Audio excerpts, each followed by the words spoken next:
that was such a cute jump. Yeah, and the figures, that's really good. Where could Mario Kart go after the sublime Mario Kart 8? That is the question that we've all been wondering about for the last 7 or 8 years, especially as Nintendo stuffed their deluxe bestseller with even more tracks through DLC. The answer, though, is Mario Kart World, an open-world spin on the traditional karting format that does seriously mix things up. We've been hands-on at the live event in Paris, and our thanks to Nintendo for hosting us to get this preview opportunity. And right off the bat, Mario Kart World feels like putting on a pair of old slippers. It's an utterly familiar feeling Mario Kart experience from the very start. But it doesn't take long to start spotting the smattering of new additions and extra features sprinkled across the game.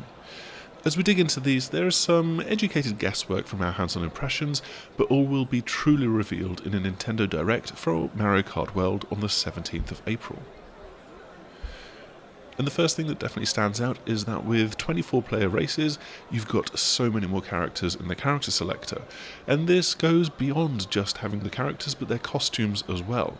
These you unlock, it seems, by grabbing food items from roadside diners and then chowing down mid-race, which transforms your look at that exact moment and potentially unlocks it for when you get back to the character selector.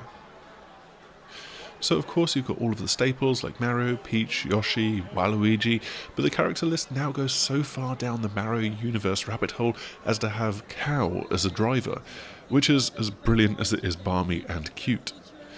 Getting out onto the tracks, and you can literally just race it as though it's Mario Kart 8. You get almost the exact same feel. But again, there's finer details to keep an eye out for. You can still pick up 2 items at once, but you no longer need to hold an item behind you for protection, as this now actually happens automatically. You also have the ability to grind on rails, which is actually really quite tricky to pull off, and you've got things like wall riding, wall jumping, and other gameplay tweaks that we've not even really seen. There's some new transformations for your kart as well, so we're not sure if the hover karts are returning, but all of the karts do now have a boat or a jet ski mode to go with the road racing and the glider modes, so it does feel like we won't have any underwater racing sections in this game. We've played a good bunch of races in the game's Grand Prix mode, but this is not quite like the racing that you know from Mario Kart's past. In those games, point-to-point races were rare treats, they were real highlights that a lot of people absolutely loved, but here that aspect is folded into the main events themselves. The demo build at the hands-on events picks randomly from the Grand Prix side of the game, and each time that we did so, we found ourselves first racing cross-country until we actually got to the circuit that is the home to the race.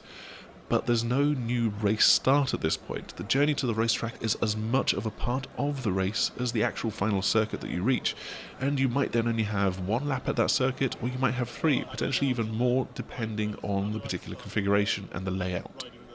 And so this just gives so much more variety through this new structure, and it would be really fascinating to see how it all comes together. Nintendo could potentially start to remix these ideas and bring different tracks together after release in post-launch updates, for example. But for anybody that loves those point-to-point races and just wants them to be even bigger and even more challenging, well, there's a new mode for you, and that is Knockout Tour, because each Knockout Tour event is just one long cross-country race with checkpoints to blaze a trail towards, at which point the last 4 drivers in the standings to reach that point are eliminated. So, from 24 races at the start, it will chop the field down to 20, 16, 12, 8, and eventually just 4 races by the time that you're at the final stage and racing for the win. This ramps up the pressure in a very different way, and the sheer number of players, the sheer volume of pickups and items being used makes for some really seriously topsy-turvy moments, as you can so very easily just tumble from 5th all the way down to 19th and the cusp of getting immediately knocked out. It's a lot of fun though, and it shows that there's wide open avenues for Nintendo still to explore with their biggest game franchise. Again, there's no doubt that there are still tons about this game that are still yet to be revealed, and a full Nintendo Direct dedicated to Mario Kart World will be coming on the 17th of April. We hope that you've enjoyed this brief look at Mario Kart World, albeit with the off-screen filming. The game does look pretty great though, and I think a lot of that still comes through. We are certainly keen to see more though, and eventually to play it at the launch of the Nintendo Switch 2 in June. Before you go, make sure to like, subscribe, click the bell icon to catch when the rest of our video coverage from the Switch 2 hands-on event goes live. Hopefully we'll see you there. Goodbye!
Oh, you can get more than 10 coins. Yeah, you can get 20 coins. Oh, okay. Yeah.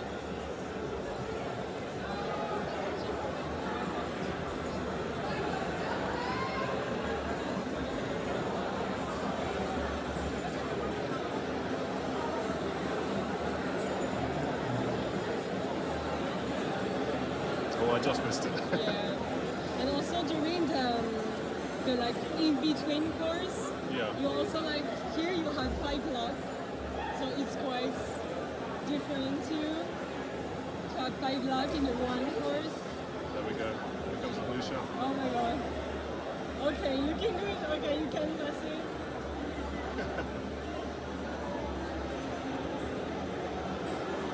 No. But it hits everyone. It's Yeah. okay.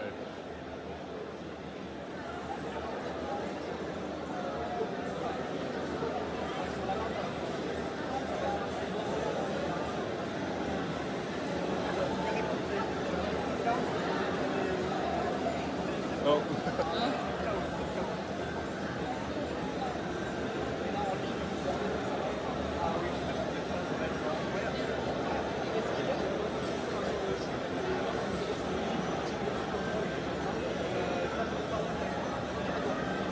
Oh no! No. Oh no, that's unfair. Oh yeah, now you can you change What? into yeah. Okay. Yeah. It's with the Kamek and Yeah. yeah. Kamek item, I think. Oh yeah, you have this too. You can jump. Yeah. Yeah. It's a good high jump. Yeah, good first. Still. There we go. I'm winning still. Yeah.